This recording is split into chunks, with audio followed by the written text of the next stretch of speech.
Welcome to the Food Line Kitchen, and today we are making a salad with cookbook author Sandra Gutierrez, and I love all these fresh ingredients that you found at Food Line. Very colorful. It's a great time to eat fresh food, and I'm going to teach you how to make your French classic vinaigrette. Oh, nice. It's so important to make your own salad dressing, isn't it? It really is. You can vary. You can make so many different, make it so many different ways. Same recipe, just by varying the type of vinegar that you use.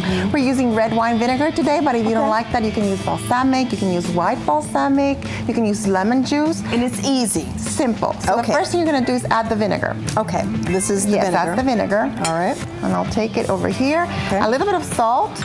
And we're going to go ahead and add our salt and pepper first. You can add more than that. A healthy pinch. Okay, or it's going to be really sour. Okay. And we add our pepper and let me take this off. Okay. And salt first, because if you add it when the oil is there, it won't dissolve. All right, how much? Is that good? Or? Okay. Perfect. We can always add more at the end. All right. Did I put enough salt in there, really? Yeah, that's fine, because we can always add more at the end. Okay. And now comes the Dijon mustard. All right. You can add that to taste. So we're going to add about a good teaspoon of it. There we go. Okay. Okay. And at this point, I want you to stir that together, and we're going to whisk. We're going to use a whisk, because the whisk is the matchmaker of vinaigrettes. Oil and vinegar don't mix. Right, we know that. Once we're gonna start adding the oil, and you're gonna whisk, and I'm gonna start adding the oil just a little bit at a time. And at the beginning, really, it's just a very little bit at a time. And the whisk is actually making the friction happen that will produce the air, that will marry the oil and the vinegar, so that the vinaigrette will start becoming creamy, or what is known in cooking world as emulsified. Right. The great thing about an emulsified vinaigrette is that when it sits at room temperature, it will fall apart again, and then you just get your whisk and whisk it together. Stir it back together. Seconds. Oh, nice.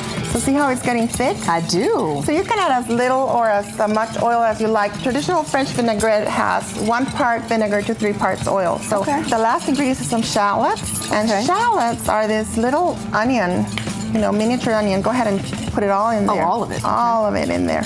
And just whisk it in. That's fine. Okay. And shallots are smaller than onions. They're bigger than garlic. They're sweeter than onions. It's this really delicious taste. Very easy to find at Food Lion as well.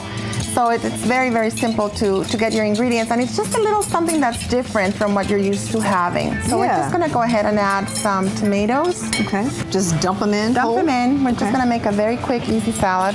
Very good. Your cucumbers, and I have used English cucumbers, and I've removed the seeds only because I find the seeds to be bitter. Oh. But that's up to you, and you can use any kind of cucumber that you want. If the seeds don't bother you, and that's up to your palate, that's fine. Okay. We're gonna add some chickpeas. And finally, we're gonna add, just to this salad, just to give it some protein, this is a no-cook crab product. It's called Imitation Crabmeat. This is what you get in sushi. I like it because it tastes like shrimp. It tastes like a little bit like shrimp, a little bit like crab, and you don't have to cook it. But it's not an imitation food. It's a real fish, right? It's a fish. It's made out of pollock. Oh. And pollock is too ugly for people to actually buy. Those poor things, pollock and monkfish, they're monstrous fish. So they found out that they could sell it if they were packaging it to look and resemble crab, Alaskan crab meat. Okay. But it's really delicious. It's very healthy, and it's very sweet. Okay. And if you want, you can add some onion to it. Okay, and this is actually something that you can make in the kitchen with your child. I mean, all we did was really dump and stir. That's right. And it's fun to cook with kids, because the moment, and you can put any vegetables that they like. If they like broccoli, whatever it is that they like. If you cook with them, they'll eat the food. Yes, that is true.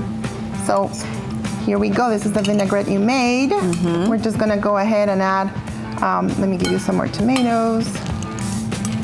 I'm gonna go ahead and add a little bit more pepper for you. And if you care to add a little bit more salt, that's up to your taste also. All right. So dig in and see, you'll taste the vinaigrette, which you'll have a little bit of acidity to it. You'll have the creaminess, and then you're gonna have the pungency of the shallot coming through. It's so simple to make. That is good. Love cucumbers. I know, I love them too. And with this same vinaigrette, if you just leave those cucumbers sitting there, they'll pickle on their own. It's really, really fabulous. Nice. Yeah. This is a great salad. All fresh ingredients from Food Line. Correct, all of them. Sandra, thank you so much. Thank you. Thank you for having me. Make sure you make this recipe. Find it at our website, mycarolinatoday.com.